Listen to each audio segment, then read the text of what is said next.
मुंबई गोंगाटनी धावपळीचं शहर, पण याच शहरात एक शांत कोपरा आहे जिथे आजही चीनी संस्कृती आणि श्रद्धा जिवंत आहे. डॉकयार्ड रोडच्या माझगाव भागात क्वांगहुन चायनीज टेम्पल हे मुंबईतील एकमेव चायनीज टेम्पल आहे.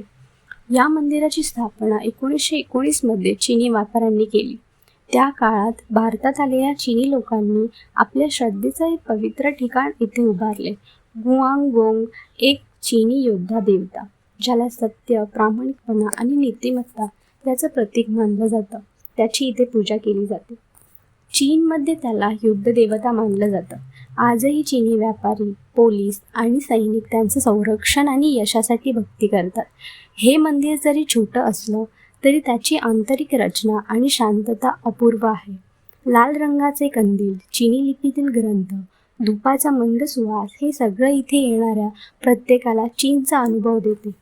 शक्यतो इथे शोरगुल नाही. मनशांतीसाठी, चिंतनासाठी येणाऱ्यांची संख्या जास्त असते. आजही मुंबईतील काही जुन्या चायनीज कुटुंब दर महिन्याला इथे भेट देतात, सांस्कृतिक वारसा टिकवून ठेवण्यासाठी. म्हणूनच एक मंदिर फक्त धार्मिक जागा नाही, तर ही आहे मुंबईच्या विविधतेचं एक अनमोल प्रतीक. इथे एक खास विधी आहे. काव चिंग म्हणजेच फॉर्च्यून स्टिक. एका लाकडी भांड्यातून तुम्ही प्रार्थना करत एक स्टिक बाहेर काढता. त्या स्टिकवर दिलेला क्रमांक तुमचं भविष्य सांगतो. कधी आनंदाचं, कधी सावधतेचं, पण नेहमी विचार करायला लावणारं. ही प्रक्रिया केवळ भविष्य सांगणारी नाही, तर आत्मपरीक्षण आणि विश्वास वाढवणारी आहे. आजही थम कुटुंब हे मंदिर सांभाळतं आणि ही परंपरा प्रेमाने जपली जाते.